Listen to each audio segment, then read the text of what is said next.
Everyone, good morning. Welcome back to my channel. আমি রজনী। তোমরা সবাই কেমন আছো? আশা করি তোমরা সবাই অনেক ভালো আছো। আর আমিও ভালো নেই বলতে গেলেই চলে। আজকে চলে আসছে সেই দিন। হ্যাঁ, আজকে আমাকে বাপের বাড়ি ছেড়ে চলে যেতে হবে শ্বশুরবাড়িতে। খুব কষ্ট লাগছে, তো ভাবলাম চলো সকাল সকাল আমি আমার প্রিয় মানুষটিকে পুজো করে দিনটা শুরু করি। তো এই যে আমার মহাদেব, আমি এখানে না অনেকটা উঁচু, যার জন্য না এখানে উঠে আমাকে এইভাবে ফুল দিতে হয়। তো খুবই কষ্ট লাগছে যে এনাকে ছেড়ে আমি চলে যাব, আবার যাই না কবে এসে পুজো দেবো। আমি কিন্তু অনেক দিনে ছিলাম, সেইভাবে ভিডিও দিতাম না, যেহেতু একটু অসুবিধা ছিল, মানে মন মার্জি ভালো ছিল না, যার জন্য আমার ইউটিউবে রিচ কমে যাচ্ছে, সব কিছু কমে যাচ্ছে। কিছু করার নেই, অনেক মানসিক যন্ত্রণার মধ্যে দিয়ে আমি এখন যাচ্ছি। তো যাই হোক, মুখটা দেখে বুঝতেই পারছো তোমরা যে আমার খুব কষ্ট হচ্ছে। হ্যাঁ, আমার খুব কষ্ট হচ্ছে।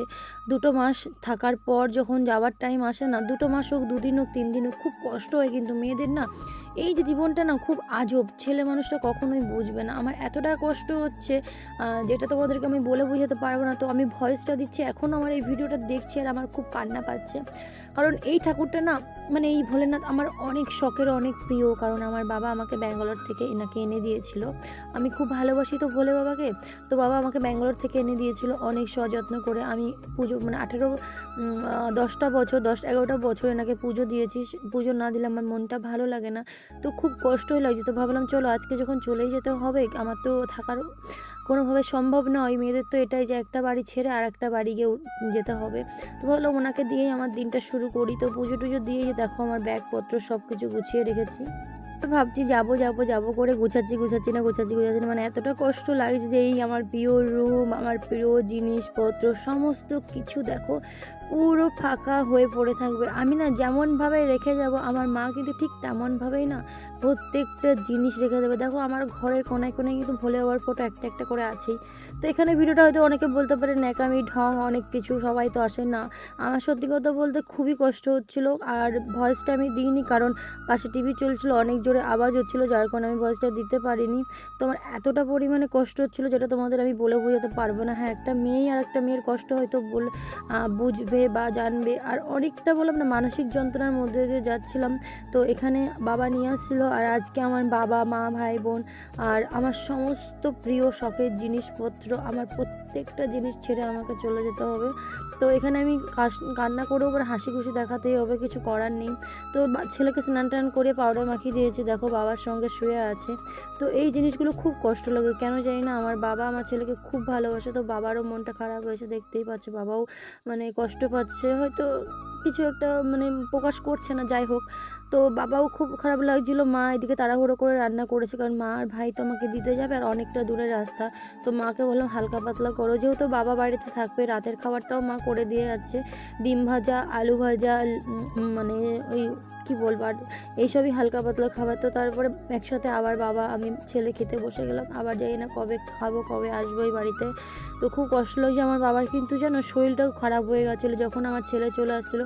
আমার ছেলে আমার বাবার খুবই প্রিয়, খুব প্রিয়, মানে বলতে নেই এতটা ভালোবাসে আমার বাবাকে। হয়তো অনেকে বলতে পারে যে হ্যাঁ অনেকে সবাই বাসে, কিন্তু আমার বাবা একটু বেশিই ভালোবাসে আমার ছেলেকে, এতটা পরিমাণে ভালোবাসে যেটা বলে বোঝাতে পারবো না। আর আমার ছেলেও ওর দাদুকে খুব ভালোবাসে।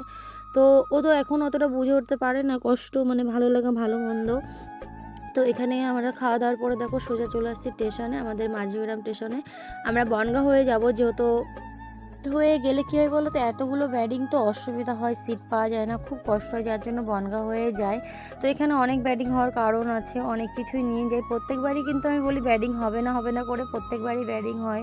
তো এখানে দেখো মা নেল পলিশ পরতে ভুলে গেছে, মা আবার এসে স্টেশনে বসে নেল পলিশ পরছে। তো এই সমস্ত জিনিসগুলো না খুব কষ্ট দিচ্ছে, মানে ভিতরে আমি কিন্তু খুবই কষ্ট পাচ্ছি, কিন্তু প্রকাশ করতে পারছি না। তো এখানে মা হাসছে দেখো, আর আমার ছেলে এখানে বসে আছে, মা নেল পলিশ পরে যাচ্ছে। আমি বলি তোমার কি খেয়ে দিয়ে কোনো কাজ নেই, স্টেশনে এসে তুমি নেল পলিশ পরছো?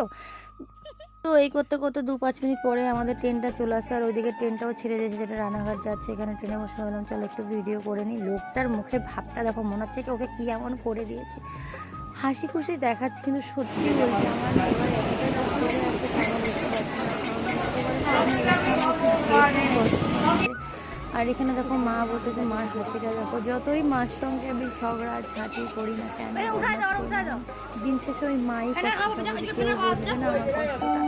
সত্যি কথা বলতে একটা মেয়ের কষ্ট তার বাবা মা ছাড়া কেউই বোঝে না। স্বামীর কথা বললে হয়তো বলবে, কিছু কিছু স্বামী বোঝে এবং কিছু কিছু স্বামী তো বোঝেই না, বোঝার চেষ্টাই করে না।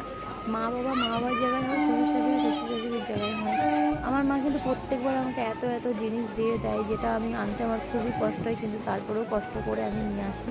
তো এখানে দেখো আমরা ট্রেনে বসে আছি, বাবা ভিডিও কল করছে, বাবার একটুও ভালো লাগছে না, মনটা খুবই খারাপ লাগছে, বারবার ফোন করছে। আর এদিকে আমরা বনগাঁ থেকে দেখো ডাইরেক্ট শিয়ালদাও চলে আসছে, যে নেমে গেছে, এবার যাবো ট্যাক্সিতে করে, যেহেতু আমাদের প্রচুর মানে ব্যাগ হয়ে গেছে। আর দ্বিতীয় কথা হচ্ছে আমরা ট্যাক্সিতেই যাই, কারণ বাসে যেতে না খুব কষ্ট হয়, অনেকটা টাইম লাগে, টাইমে পৌঁছাতে পারি না, আর দেরিও হয়ে যায়। তো এই যে সামনে একটা মানুষ দেখতে পাচ্ছ, এই মানুষটা কিন্তু অনেক বড় একটা পুলিশ অফিসার।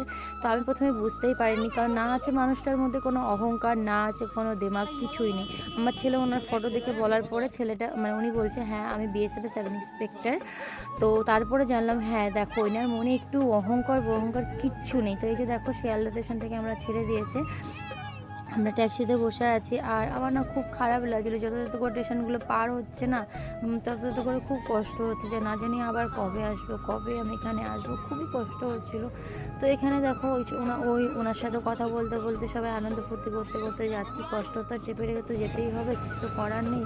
মুখটা দেখে হয়তো তোমরা বুঝতে পারছো যে খারাপ লাগছে, তাও কিচ্ছু করার নেই। তো যাই হোক, আমি না আবার বনগাঁ থেকে এই ওড়নাটা কিনেছিলাম, আমার কিন্তু অন্য একটা ওড়না ছিল, আর আস্তে আস্তে আমি এবার এই ওড়নাটা কিনেছি বনগাঁ ট্রেনের ভিতর থেকে।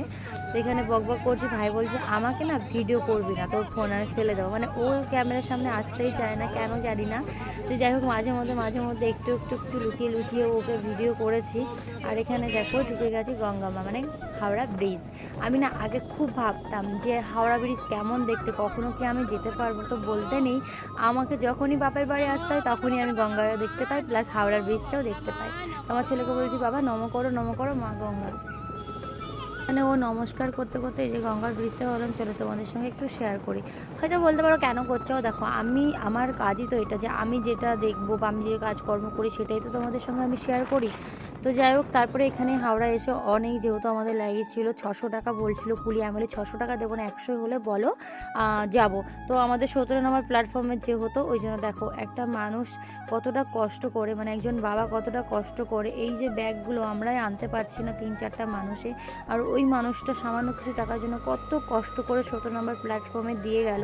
আমরা এখানে বসে আছি, যেহেতু আমাদের ট্রেন আসতে অনেক দেরি, আর প্রচণ্ড পরিমাণে গরম, আর আমার মুখে দেখতে পাচ্ছ এত পরিমাণে ঘামাচি হয়েছে, প্লাস ব্রণও হয়েছে, যেটা বলার বাইরে। তো আমি এখানে কি করেছি, রুমালটাকে ভিজিয়ে বারবার মুখটা মুছছি, আমাদের ট্রেনটা আসতে অনেকটাই দেরি। তো তারপরে যেটা ট্রেন চলে আসছে, ট্রেনে ঢুকে আমি শেয়ার করছি এত পরিমাণে গরম, মানে ট্রেন চলছে তবু মানে গাড় মানে আগুন ভাব বেরাচ্ছে।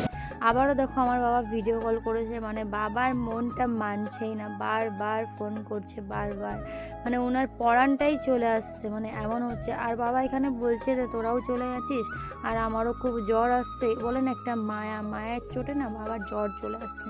তো এখানে আমার ছেলের মুখটাও দেখে বুঝতে পারছো যে ওরও খুব খারাপ লাগছে, কিন্তু কিছু তো করার নেই, পরিস্থিতি থেকে বড় কথা, এটা তো আমাদের আসতেই হবে না।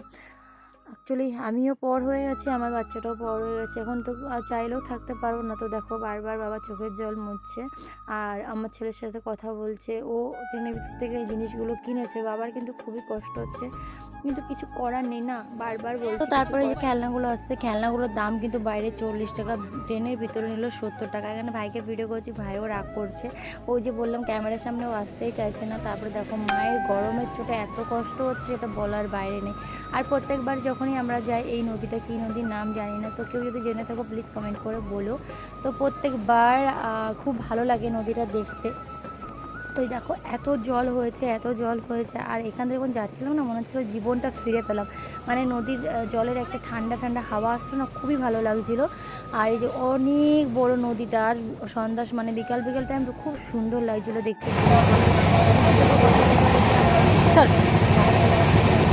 আমি তোরা করিনি আমাদের কষ্ট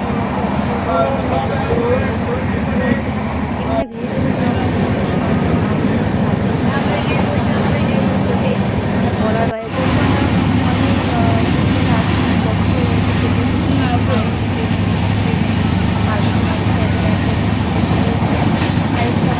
নিয়ে গেছে, ওকে কোলে নিয়ে নিয়েছে, আর এখানে আমরা নেমে গেছি, মানে আমাদের ঝাড়গ্রাম স্টেশনে নেমে গেছি। নেমে গিয়ে ভাইকে বলছি ওই বললাম চলো স্টেশনটাও তোমাদের সঙ্গে শেয়ার করি। ভাইকে বলছি এখানে না ওই পাশে ব্রিজ পার করতে হবে, যেহেতু সামনে একটা মালগাড়ি দাঁড়িয়ে গেছে, আমরা এইভাবে যেতে পারবো না।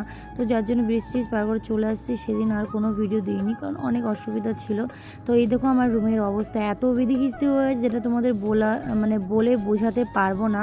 পুরো 2 মাস আমি বাড়িতে ছিলাম না, পুরো ধুলো ধুলো জমে পুরো বিধি খিস্তি অবস্থা, মানে এত বিচ্ছিরি অবস্থা হয়ে গেছে যেটা বলার বাইরে, মানে এত জঘন্য। এমনিতেও তো মাটির ঘর তোমরা ভালো করেই জানো, তারপরে দেখো এই যে কি পরিস্থিতি। তো আমার আলমারিতে পুরো 1 আঙুল করে ধুলো জমে গেছে।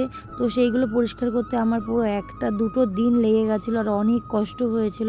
কিন্তু কিছু করার নেই, পরিষ্কার তো করতেই হবে, শাশুড়ি মা তো করে রাখেনি, আমাকেই করতে হবে।